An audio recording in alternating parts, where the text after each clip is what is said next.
Aku akan mencurahkan rohku ke atas semua manusia. Saya Agustinus. Selamat datang pada channel Touching Heavens, tempat kita mengenal dan belajar kebenaran firman Tuhan dalam Alkitab. Pada Alkitab, membimbing hidup kepada Kristus. Like dan subscribe untuk membantu channel ini bertumbuh dan firman Tuhan semakin diwartakan. Pada kesempatan hari ini, kita akan membahas lagi Nabi Yoel. Kita pernah membahas Nabi Yoel ini. Anda bisa klik pada link di atas. Namun, pembahasan kita kali ini adalah dalam kaitannya dengan Pentakosta yang akan kita rayakan pada tanggal 28 Mei 2023 nanti. Ada nubuatan dari Nabi Yoel yang dikatakan kembali oleh Rasul Petrus dalam Kisah Para Rasul bab 2 ayat 17 sampai 21 berikut ini. Akan terjadi pada hari-hari terakhir, demikian firman Allah, bahwa aku akan mencurahkan rohku ke atas semua manusia. Maka anak-anakmu laki-laki dan perempuan akan menubuat, dan teruna-terunamu akan mendapat penglihatan-penglihatan, dan orang-orangmu yang tua akan mendapat mimpi. Dan juga ke atas hambaku laki-laki dan perempuan akan kucurahkan rohku pada hari-hari itu, dan mereka akan bernubuat. Dan aku akan mengadakan mujizat-mujizat di atas, di langit, dan tanda-tanda di bawah, di bumi, darah dan api dan gumpalan-gumpalan asap. Matahari akan berubah menjadi gelap gulita, dan bulan akan menjadi darah sebelum datangnya hari Tuhan, hari yang besar dan mulia itu. Dan barang siapa berseru kepada nama Tuhan akan diselamatkan. Teman-teman, kembali kita mengingat perihal Nabi Yoel ini. Namanya adalah Yoel bin Petuel. Nabi Yoel ini diperkirakan hidup sekitar abad 5 sebelum Masehi, saat Yudea menjadi provinsi di bawah kekaisaran Persia. Arti nama Yoel berarti Yahweh adalah Allah, atau yang baginya Yahweh adalah Allah.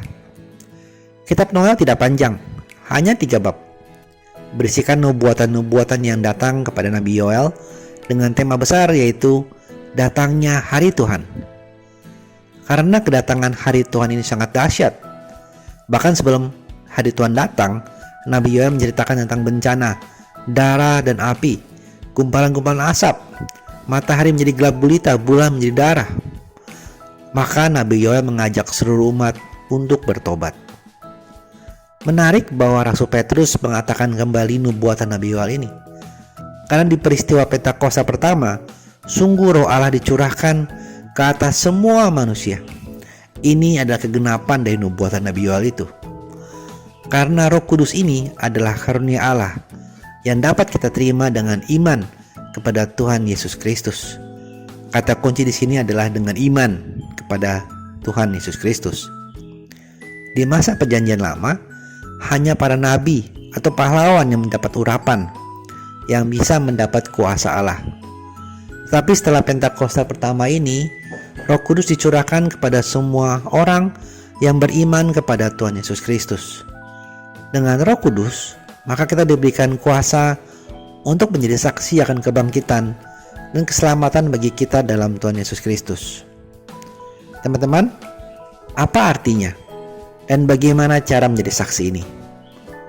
Adalah baik untuk kita memahami hal ini dalam bentuk yang sederhana dan praktis, agar kita bisa melakukannya hari demi hari.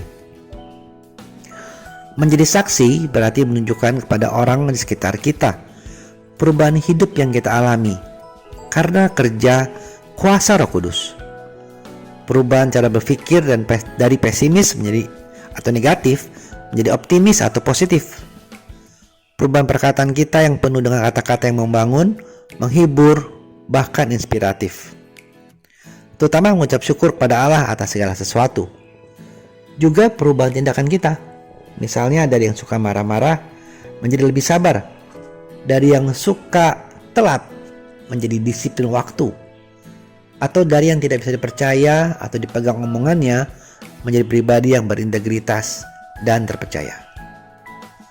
Menjadi saksi lebih efektif jika perkataan didukung dengan hal-hal nyata, seperti tindakan atau perkataan-perkataan tadi yang kita bahas. Kemudian bagaimana menjadi saksi? Pertama-tama dengan menjalani tanggung jawab dan kewajiban kita dengan sepenuh hati. Lakukan peran, tanggung jawab dan kewajiban kita, misalkan sebagai seorang suami atau istri, dengan tulus dan kasih. Menjadi orang tua yang sabar dan pengertian. Menjadi karyawan yang jujur, loyal dan produktif. Atau menjadi pebisnis atau pemimpin yang fair, adil perihal upah, hak mereka yang bekerja untuk bisnis atau bagiannya. Apakah menjadi saksi sulit? Ya, jika kita tidak mau melepaskan kepentingan, ego, atau kedagingan kita. Tapi bersaksi akan menjadi hal yang natural, alami, bahkan sesuatu yang rindu kita lakukan saat kita mau melepaskan kepentingan, ego, dan kedagingan kita, serta hidup dipimpin oleh Roh Kudus. Teman-teman, masih dalam suasana Paskah, mari kita ingat janji baptis yang kita ucapkan kembali di malam Paskah. Kita berjanji untuk menolak kejahatan dalam diri dan dalam masyarakat, menolak goda-godaan setan dalam bentuk tahayul, perjudian, dan hiburan yang tidak sehat, dan menolak segala tindakan dan kebiasaan yang tidak adil dan tidak jujur yang melanggar hak asasi manusia. Terima kasih sudah menyaksikan. Sampai bertemu pada video dari Alkitab Rabu depan. Kasih karunia Tuhan Yesus Kristus menyertai Anda sekalian. Amin.